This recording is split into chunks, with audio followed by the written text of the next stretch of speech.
Nama pedang ini Naga Puspa. Selamatkan dia. Jangan sampai jatuh ke tangan pendekar berwatak jahat.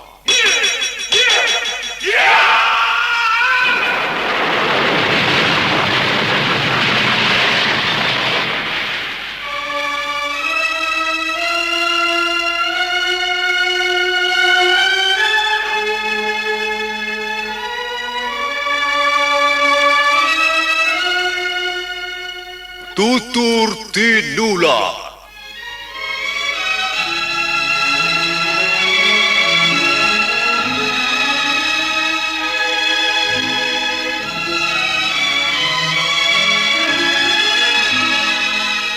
Sebuah sandiwara radio serial, produksi Sanggar Cerita dan Teater Sanggar Prativi. Sebuah kisah dengan latar belakang sejarah runtuhnya Singasari dan berdirinya Kerajaan Majapahit.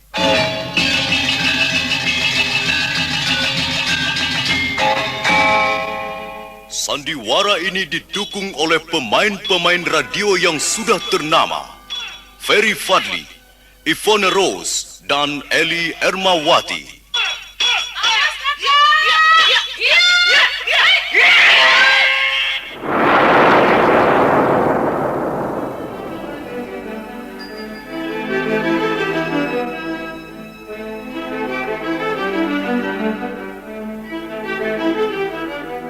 Cerita ini ditulis dan diolah oleh S. Tijab. Hiasan musik dan sutradara C. Ispriyonoka.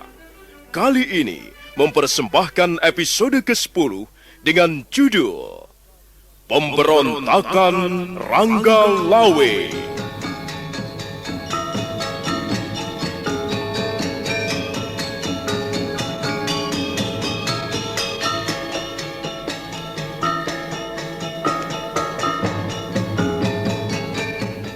Dalam seri ke-275 ini, didukung oleh para pemain, Iwan Daarta sebagai Wupin, Ferry Fadli sebagai Arya Kamandanu, Ivone Rose sebagai Sakawuni, Heri Stiono sebagai Dyah Sanggrama Wijaya, Idris Apandi sebagai Ramapati, Rusli sebagai Rangga Lawe, Nusri Nurdin sebagai Lembu Sora, Edos sebagai prajurit Tartar, dan Asdi Suhastra pembawa cerita. Selamat menikmati.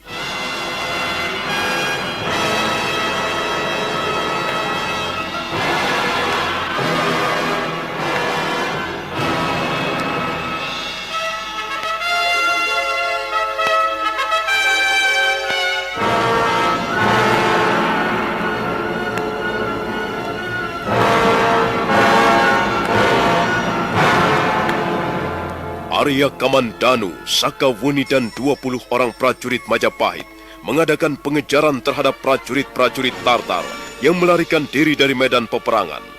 Mereka terus mengejar sampai ke tepian Sungai Brantas. Mereka berkuda menyusuri tepian sungai. Dan ketika mereka tiba di suatu tempat, mendadak ada beberapa puluh prajurit-prajurit Tartar hendak menyergap mereka. Pimpinan prajurit Tartar itu adalah seorang perwira muda yang bernama Wupin. Perwira Wupin terus melangkah mendekati Arya Kamandanu yang berdiri di tengah sebongkah batu padas yang cukup besar. Kalian orang-orang Majapahit, kalian sudah berbuat licik dan curang terhadap kami, prajurit-prajurit Tartar. Sekarang kalian harus menebus kecurangan kalian dengan nyawa kalian semuanya. Kalianlah yang harus menebus kesalahan kalian dengan datang ke tanah Jawa ini. Kalian prajurit-prajurit asing telah berani merampok kemenangan orang-orang Majapahit. Kalau tidak salah, kaulah pendekar yang bernama Arya Kamandanu itu. Iya, benar. Akulah Arya Kamandanu. Sekarang apa yang akan kalian lakukan terhadap kami? Kalian bisa melihat sendiri. Tangan-tangan kami sudah menggenggam senjata terhunus. Dan kami adalah prajurit-prajurit Tartar. Jika seorang prajurit Tartar sudah menggenggam senjata terhunus, maka musuh di depan kami haruslah berhati-hati. Sebab kalau tidak, mereka pasti akan binasa di depan kami. Apakah ini merupakan suatu tantangan? Kita masih dalam keadaan perang, Nona Sakawuni. Perang memang sudah selesai di alun-alun istana Singasari. Prajurit-prajurit kami banyak yang terbunuh. Tapi perang masih terus berlanjut hingga di tempat ini. Perang bisa terjadi di mana saja, di sembarang tempat. Kalau kau merasa tidak puas karena teman-temanmu banyak yang terbunuh, nah, mengapa kau tidak membalas dendam? Ayolah, lakukan apa yang hendak kau lakukan terhadap kami. Kami tidak gentar menghadapi maut.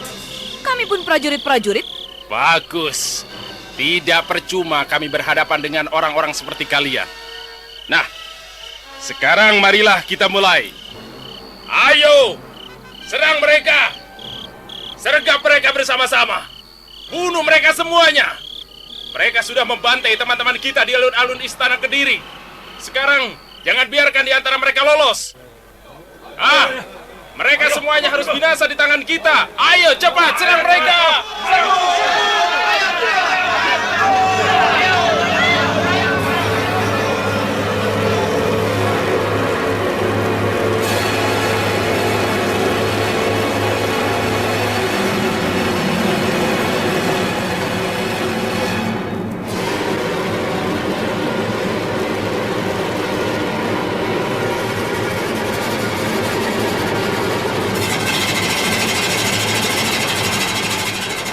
Suasana di sekitar tepian sungai Brantas malam itu seketika menjadi hingar-bingar. Suasana menjadi gaduh riuh oleh bunyi orang-orang berkelahi. Tapi prajurit-prajurit Tartar benar-benar prajurit-prajurit yang tangguh dan berani. Dalam perang terbuka, mereka benar-benar tentara yang jempolan. Prajurit-prajurit Majapahit dalam waktu yang tidak terlalu lama sudah berhasil dirobohkan. Arya Kamandanu dan Sakawuni menjadi geram. Arya Kamandanu segera mencabut pedang naga puspa, kemudian mengamuk bagaikan banteng terluka.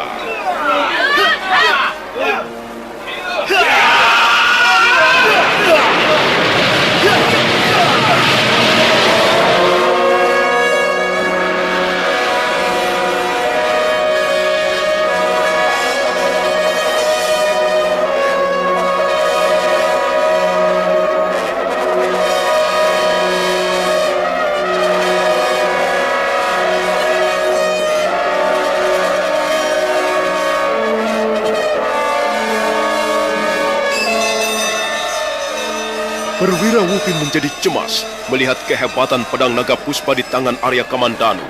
Dan kecemasan itu semakin bertambah besar. Demikian perwira muda itu melihat Sakawuni mulai mengeluarkan jurus-jurus andalannya. Jurus angin lengan seribu. Luar biasa ilmu orang ini. Orang-orang tanah Jawa ini banyak yang berilmu tinggi. Kalau aku tidak segera menggunakan jarum beracun, pastilah prajurit-prajuritku akan terbunuh semuanya. Baiklah, sekalipun dua orang itu mempunyai kesaktian seperti dewa, mereka tidak akan mampu menghadapi lemparan-lemparan jarum-jarum beracunku.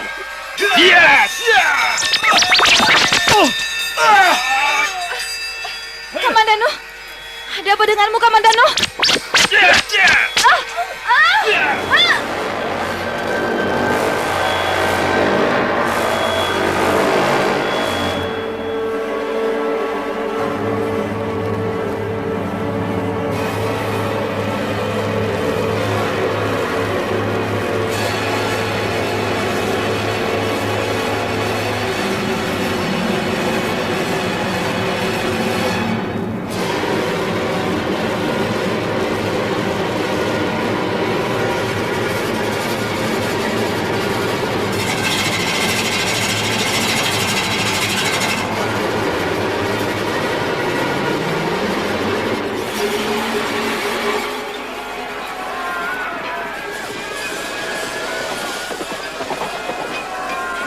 Sementara itu, di alun-alun istana Kediri masih terus berlangsung peperangan. Pertempuran antara pasukan Majapahit yang dibantu rakyat jelata melawan sisa-sisa prajurit Tartar. Prajurit-prajurit Tartar masih tinggal beberapa ratus orang lagi. Mereka terus berusaha mengadakan perlawanan dengan gigih. Tapi kekuatan mereka sudah tidak begitu besar. Sebenarnya mereka bermaksud meloloskan diri. Tapi prajurit-prajurit Majapahit tidak memberikan kesempatan sedikit pun. Mereka dikepung bagaikan binatang buruan. Dia Sanggrama Wijaya kelihatan sangat lega melihat usaha penyerbuannya yang nampaknya memperoleh keberhasilan gemilang. Lihat Paman Ramapati. Iya, Pasukan Tartar saya kira tidak lebih dari 200 orang lagi. mereka harus dibunuh semuanya, Gusti. Mereka harus dibinasakan, Gusti. Jumlah prajurit-prajurit Majapahit yang menjadi korban juga cukup banyak, Paman. Benar, Gusti.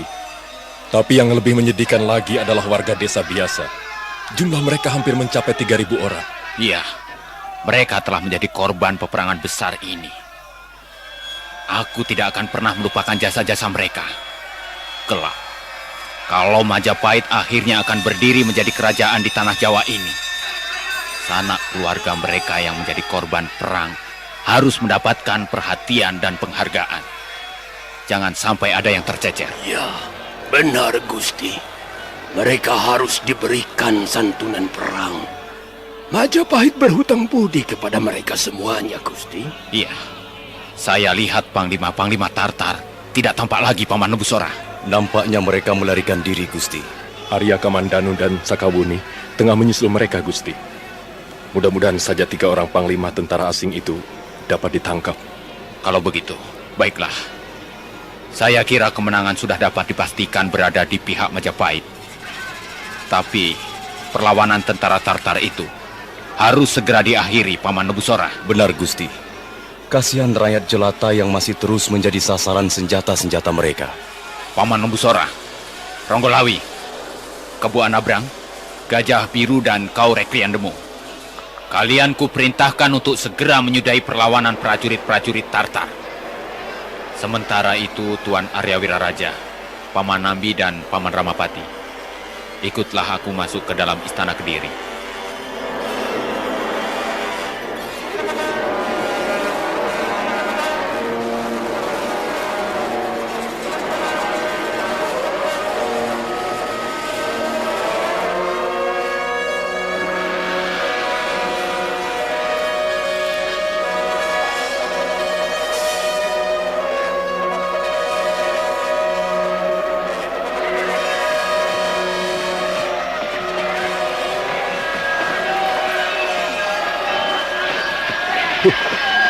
Orang-orang yang bertangan bersih. Banyak laga, tapi tidak becus bekerja. Ranggalawe, apa yang sedang kau bicarakan ini? Mereka itu Paman Lembusora. Maksudku Nambi dan Ramapati. Apa saja yang mereka kerjakan dalam peperangan besar ini? Mereka hanya pandai berlaga. Mereka hanya pandai berteriak dan bicara di depan Gusti Sang Ramawijaya. Orang-orang yang suka mencari angin baik.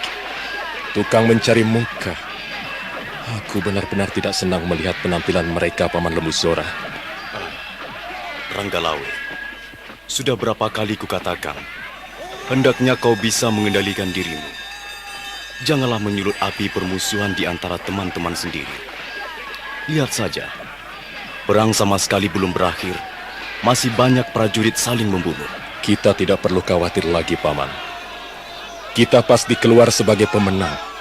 Kita tinggal menyelesaikan sisa-sisa bala tentara Tartar yang tidak berapa besar lagi jumlahnya. Dan kita pasti akan menang, Paman. Tapi aku melihat banyak bukti bahwa Nambi dan Ramapati itu sama sekali tidak menanam saham apa-apa di dalam kemenangan ini. Jangan berkata seperti itu, Ranggalawe. Mereka pun ada juga jasanya. Oh, apa jasa mereka itu, Paman? Mereka hanya berlarian mundar-mandir ke sana kemari. Tangan-tangan mereka tetap bersih. Sementara tangan-tangan kita semuanya kotor oleh darah musuh. Kebo Anabrang, Gajah Biru, Rekirian Demung ataupun Drapoda masih jauh lebih berjasa dibanding 2 orang itu. Mereka tidak segan-segan mengorbankan nyawa mereka demi kemenangan Majapahit. Mereka tidak sungkan-sungkan membabatkan pedangnya ataupun menyabetkan kerisnya untuk mengakhiri perlawanan musuh. Tapi apa yang mereka kerjakan berdua itu? Wah, aku sungguh-sungguh tidak mengerti, Paman Lembusora. Mengapa orang seperti Ramapati dan Nambi justru mendapat tempat yang terhormat di sebelah Gusti Sang Ramawijaya? Dengar, Ranggalawe, kau jangan silau oleh jasa. Kalau toh Majapahit memenangkan peperangan ini, sama sekali bukan hanya karena jasa-jasa kita. Kita semua ikut berjasa. Nambi ataupun Ramapati juga banyak membantu. Sekalipun mereka tidak langsung membunuh musuh, mereka pun tidak sedikit memberikan sumbangan pikiran atau wawasan. Paman Lembusora, Dalam peperangan besar seperti yang telah terjadi di alun-alun Kediri ini, tidak dapat disamakan dengan suasana pertemuan di Balai Paseban Agung. Kita bukan sedang rapat. Kita tidak membutuhkan orang-orang yang banyak bicara. Tapi kita membutuhkan prajurit-prajurit yang berani membunuh musuh sebanyak-banyaknya. Lihat saja Gusti Sang Ramawijaya sendiri. Berapa puluh prajurit-prajurit Tartar binasa di tangan beliau.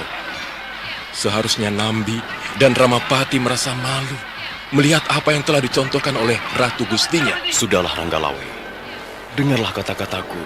Kalau kau masih mau menganggapku sebagai pamanmu, dengarlah nasihatku ini. Janganlah kau mengikuti arus pikiranmu yang akan menggiringmu ke arah rasa iri hati. Sebab iri hati dan dengki bisa menjerumuskan seseorang manusia ke dalam jurang yang paling hina. Sombong, iri hati, dengki bisa membuat silau mata kita sendiri. Akhirnya, kita tidak mampu lagi melihat keadilan. Sebab, kita hanya bisa melihat kekurangan-kekurangan orang lain saja. Seekor babi hutan adalah binatang yang sangat ganas dan buas. Tapi ada satu kekurangan yang sangat menyolok yang dimiliki binatang itu. Dia sama sekali tidak mampu menekuk ataupun membengkokkan lehernya, sehingga dia tidak bisa melihat kekurangannya sendiri. Akibatnya, dia menjadi seekor binatang yang suka nubras-nubras, menyeruduk apa saja yang ada di depannya, tanpa memikirkan kerugian yang bisa ditimbulkan bagi dirinya sendiri. Terima kasih Paman Lebusora. Saya bisa mengerti maksud dan tujuan nasihat Paman. Tapi sesungguhnya saya belum bisa menerimanya. Saya tidak ingin menjadi seekor babi hutan, Paman. Saya adalah Ranggalawe. Dan saya kira saya bisa berpikir dengan sehat. Saya masih bisa memisah-misahkan mana yang adil dan mana yang batil. Dan sampai saat ini saya memang belum bisa melihat sesuatu yang berguna yang pernah dikerjakan dua orang itu, Paman, Nambi dan Ramapati. Mereka berdua itu benar-benar membuatku menjadi muak. Sudahlah Ranggalawe. Untuk sementara ini, simpan dulu rasa tidak puasmu. Barangkali hal itu nanti bisa kita bicarakan secara lebih mendalam. Sekarang marilah kita kerjakan perintah Gusti Sang Ramawijaya. Sisa-sisa kekuatan prajurit Tartar itu nampaknya masih terus berusaha mengadakan perlawanan. Mari kita bereskan mereka. Selesai berkata, Lembusora segera melompat sambil mengayunkan pedangnya. Dua orang prajurit Tartar seketika roboh bersimbah darah. Demikian pula Ranggalawe, pendekar tangguh dari Tuban itu, tidak mau ketinggalan. Dia ikut mengamuk di alun-alun istana Kediri. Puluhan prajurit Tartar roboh tertikam oleh keris Megalamat ataupun terkena pukulannya yang dahsyat.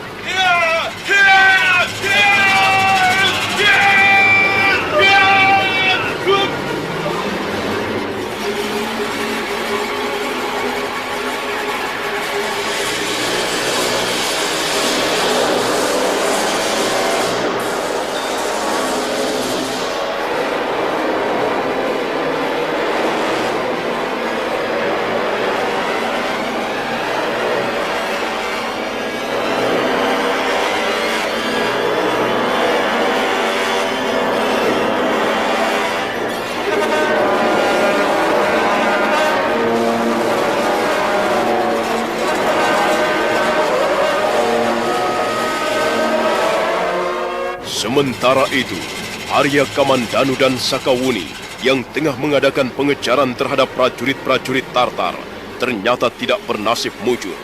Mereka berdua lengah. Perwira Wupin berhasil menyarangkan jarum-jarum rahasia yang mengandung racun ke dalam tubuh mereka. Seketika Arya Kamandanu dan Sakawuni roboh tak berdaya. Dan pada saat itu, dua orang prajurit Tartar memburu mereka. Mereka bermaksud membunuh Arya Kamandanu dan Sakawuni dengan pedang mereka yang berukuran besar.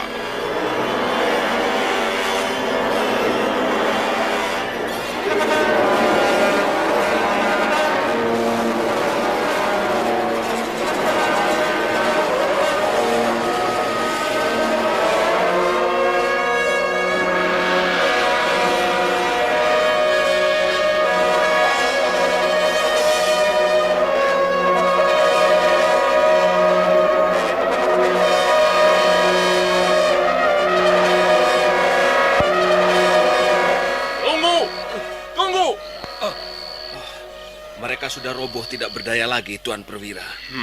Mereka harus dibinasakan. Siapa yang mengharuskan? Mereka adalah musuh. Mereka sudah membunuh banyak sekali teman-teman kita. Mereka harus mati. Tidak.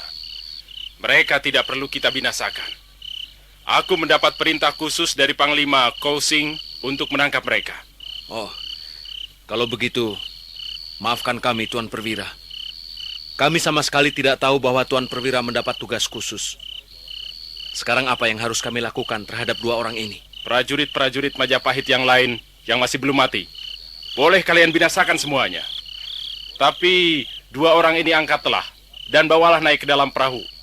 Panglima Kousing ingin bicara dengan mereka. Baik, Tuan Perwira. Kami siap menjalankan perintah. Ayo, bantu aku mengangkat 2 orang ini. Kita bawa mereka naik ke dalam perahu. Ayo.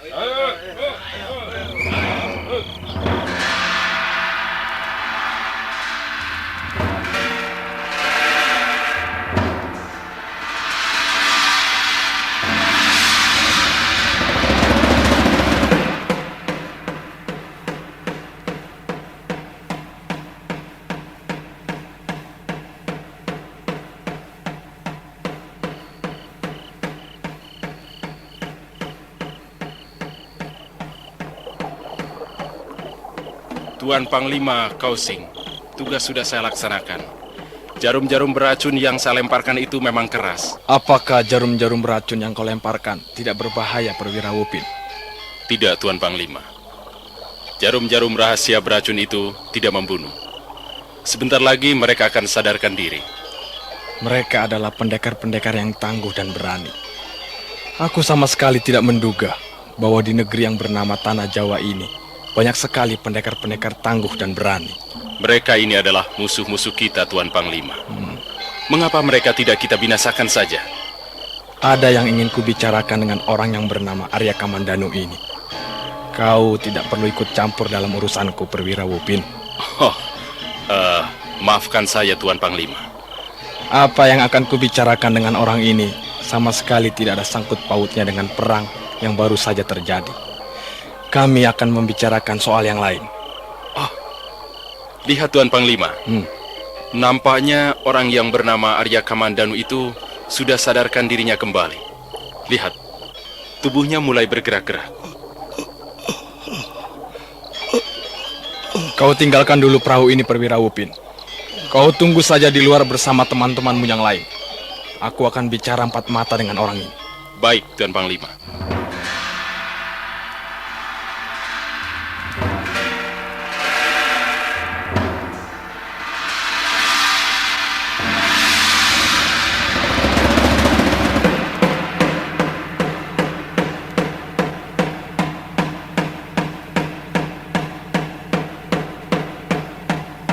Arya Kamandanu merasakan lengannya seperti kesemutan, dan di bagian rusuknya terasa kaku. Semula dia tidak bisa melihat apa-apa. Pandangannya gelap, tapi lama-kelamaan pandangannya sedikit demi sedikit berubah menjadi terang. Kemudian setelah matanya kembali pulih seperti sedia kala, dia dapat melihat sesosok tubuh seorang laki-laki yang berdiri membelakanginya. Sebuah cahaya pelita bergantung pada dinding perahu. Sinar pelita yang tergoyang-goyang oleh angin malam itu membuat bayangan laki-laki seperti bukan manusia sewajarnya, melainkan sesosok bayangan dari balik kehidupan yang lain. Tiba-tiba Arya Kamandanu terkejut sekali. Pedang naga puspa tidak ada lagi di pinggangnya. Tuan tidak usah khawatir. Bukankah Tuan mencari pedang ini? Siapakah Tuan? Hati-hati, Tuan. Hati-hati dengan senjata itu. Senjata itu sangat berbahaya. Saya adalah Panglima Kousing. Saya adalah salah satu di antara 3 pimpinan pasukan tentara Tartar yang datang ke Tanah Jawa ini. Saya harap Tuan mau segera mengembalikan benda itu pada saya. Tuan tidak perlu takut. Saya tidak akan merampas pedang ini. Nah, terimalah. Saya kembalikan pedang Tuan. Terima kasih, Tuan Panglima. Saya hanya ingin melihat senjata yang ampuh, yang ternyata sekarang berada di tangan Tuan. Nampaknya Tuan Panglima sangat menaruh perhatian terhadap pedang ini. Kalau tidak salah, pedang ini bernama Naga Puspa. Dari mana Tuan Panglima tahu nama pedang ini? Sepertinya saya tidak pernah mengatakan kepada siapapun. Tuan Kamandanu, saya tahu sejarah pembuatan pedang yang sekarang berada di tangan Tuan. Pedang itu diciptakan bukan di negeri Tuan, melainkan di negeri kami, daratan Mongolia. Kalau begitu, tentu Tuan Panglima kenal siapa pencipta pedang ini. Dia bernama Tuan Ranubaya.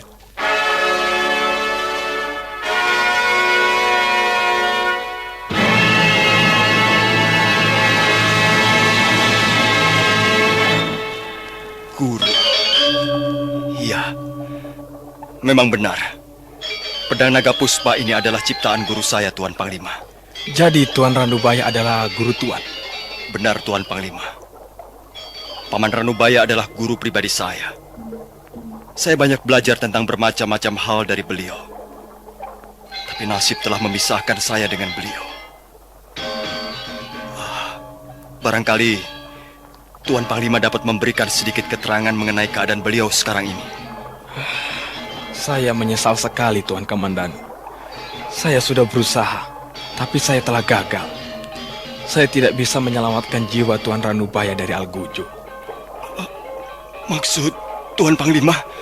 Setelah membuat pedang naga puspa, Tuan Ranubaya berusaha melarikan diri dari istana dengan dibantu oleh 2 orang pendekar bangsa kami.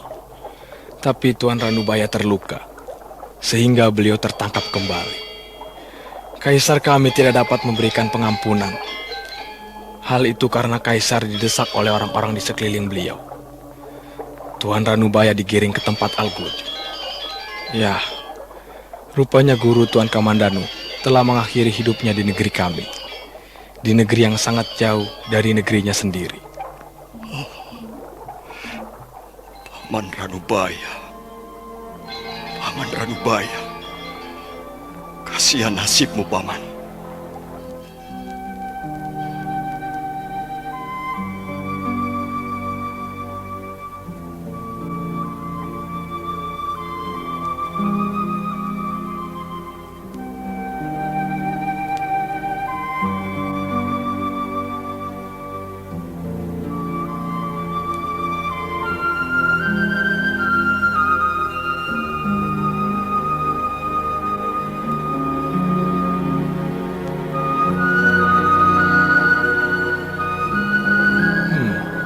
Jadi Tuan Kamandanu memperoleh pedang naga puspa ini dari pendekar Lu.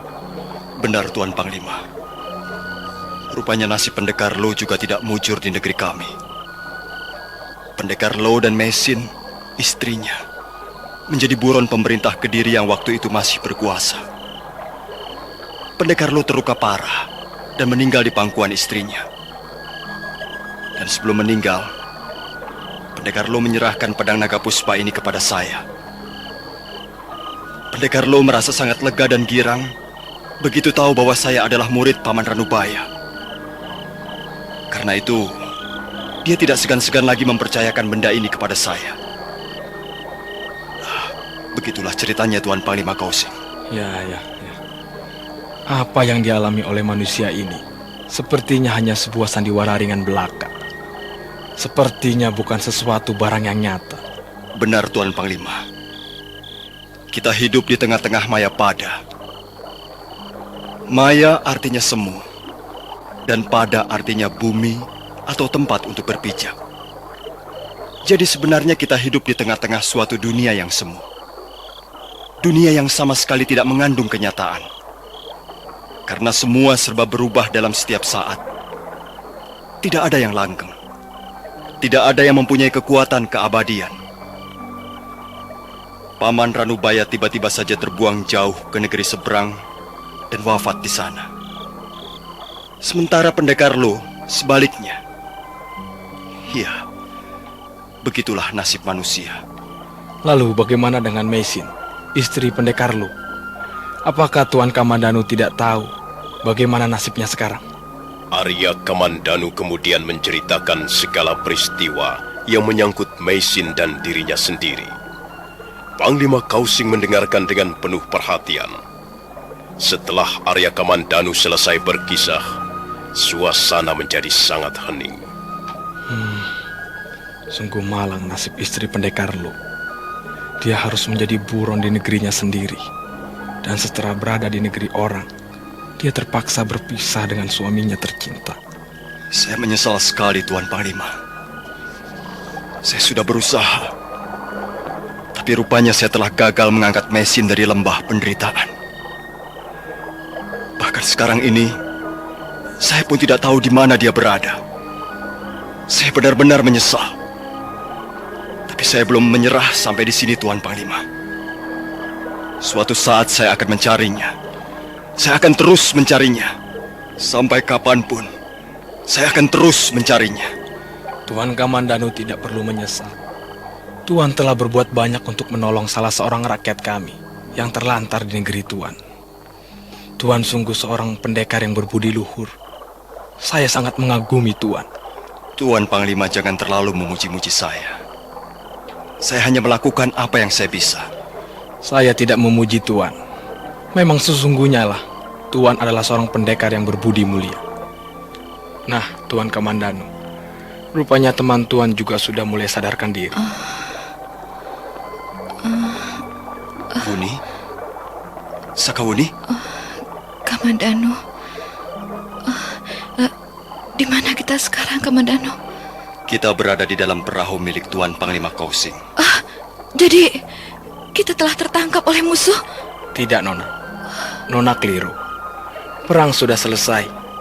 Bala tentara kami sudah dikalahkan. Sekarang kita berada di tempat ini, tidak sebagai dua pihak yang bermusuhan. Tapi saya ingin agar kita bisa berhubungan secara lebih manusiawi. Saya ingin berbicara sebagai pribadi-pribadi, bukan lagi sebagai dua buah paham yang bertentangan. Baru saja kami, saya dan Tuan Kamandanu, bertukar pikiran tentang berbagai macam hal. Ternyata kami bisa saling memperoleh titik temu. Nona tidak perlu khawatir. Benar, Sakawuni. Panglima Kausing ternyata adalah seorang panglima perang yang cukup bijaksana. Beliau mempunyai pandangan yang sangat luas. Di tengah medan peperangan, beliau bisa bertindak sebagai seorang prajurit yang gagah berani dan tidak segan-segan memancung kepala musuh. Tapi di luar peperangan, beliau adalah pengawak praja yang pantas dihormati karena keluhuran budinya. Tuan Kamandanu terlalu berlebihan menilai pribadi saya. Saya justru banyak belajar dari kemurahan hati dan kemuliaan jiwa Tuan. Atas nama bangsa Mongolia, saya mengucapkan terima kasih atas sikap dan pertolongan Tuan terhadap salah seorang warga kami yang hidup terlantar. Terima kasih atas pernyataan yang tulus dan sikap Tuan Panglima Kausing yang terbuka. Baiklah, saya kira sudah cukup.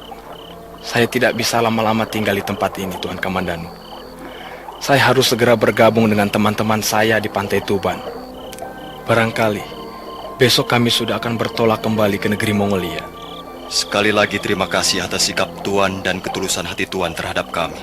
Selamat jalan, Tuan Panglima Kausing. Mudah-mudahan setelah Majapahit menjadi sebuah kerajaan nantinya, Tuan dan Nona dapat menjadi pemimpin yang baik, yang dicintai oleh rakyat. Mereka kemudian bersalam-salaman. Arya Kamandanu dan Sakawuni kemudian meloncat ke tepian sungai. Sementara Panglima Kausing menyuruh perwira Wupin mengumpulkan anak buahnya. Arya Kamandanu dan Sakawuni berdiri di pinggiran sungai, melihat perahu jung berwarna keemasan dan berhiaskan lambang kebudayaan bangsa Mongol itu bergerak perlahan-lahan meninggalkan tepian sungai. Panglima Kausing melampaikan tangannya. Arya Kamandanu dan Sakawuni membalas melampaikan tangannya dengan penuh rasa keharuan.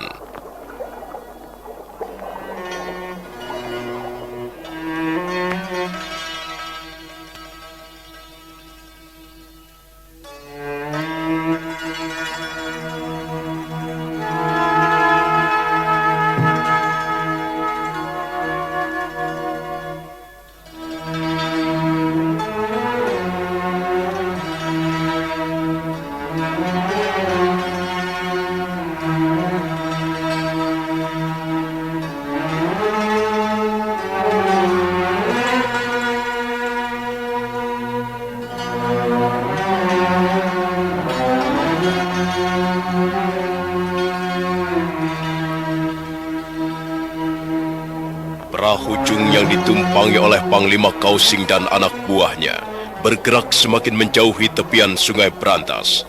Perahu penuh hiasan warna-warni dan di bagian depannya dibentuk seperti kepala sebuah naga itu terguncang-guncang oleh riak air sungai.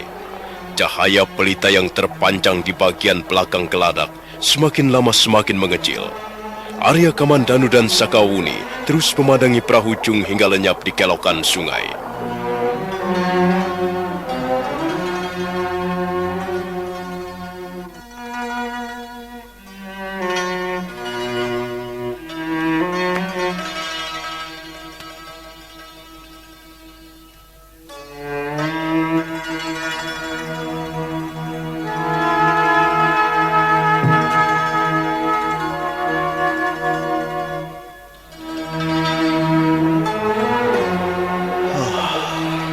Ada apa, Kamandanu? Kok tiba-tiba kelihatan sangat murung? Entahlah, Sakawuni. Baru pertama kali ini aku ikut berperang. Entahlah. Begitu perang ini sudah selesai, tiba-tiba hatiku menjadi sedih. Aku tidak tahu mengapa ribuan manusia saling membunuh seperti binatang buas di tengah hutan belantara. Aku pernah mendengar orang-orang tua berkata, para cerdik pandai memberikan nasihat agar supaya kita hidup saling mengasihi, saling tolong-menolong, saling bahu-membahu demi keselamatan umat manusia. Tapi mengapa tiba-tiba nasihat itu sama sekali tidak ada artinya begitu bencana perang terjadi? Aku tidak bisa melihat lagi sinar kasih sayang. Aku tidak bisa melihat lagi sinar kebijaksanaan di tengah medan peperangan. Ya, memang. Perang memisahkan hubungan batin manusia. Aku juga baru mengalaminya sekarang ini.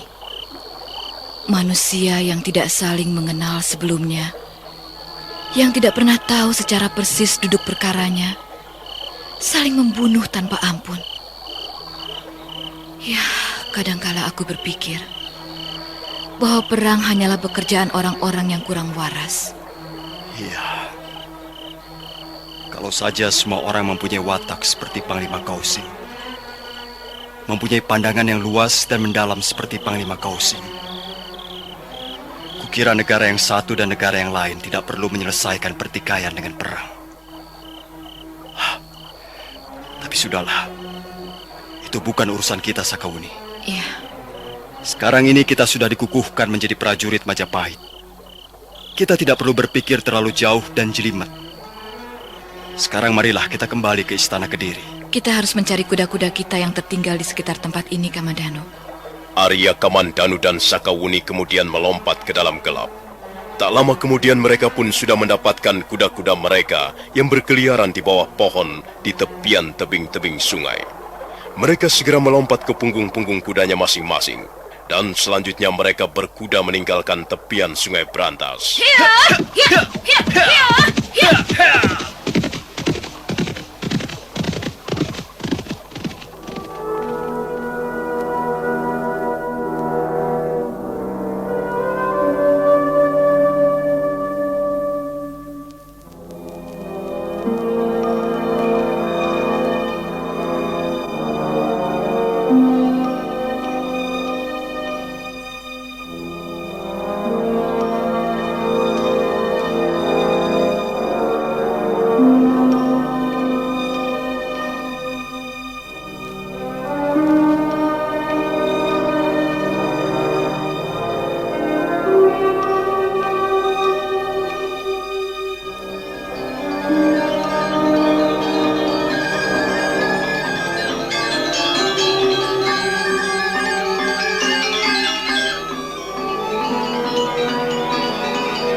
Setelah beberapa saat lamanya terguncang-guncang di atas punggung kuda, Arya Kamandanu dan Sakawuni segera tiba di alun-alun Istana Kediri. Nampaknya perang sudah selesai. Mayat berkelimpangan di sana-sini. Arya Kamandanu dan Sakawuni melompat dari punggung kudanya masing-masing. Dan mereka melihat fajar mulai menyingsing di ufuk timur.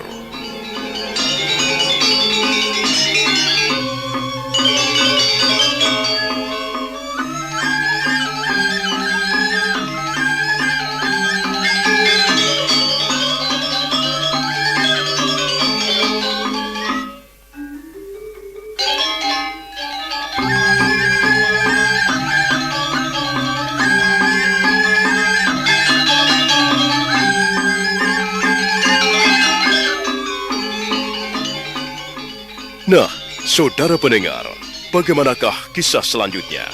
Silahkan menunggu seri berikutnya. Sampai jumpa.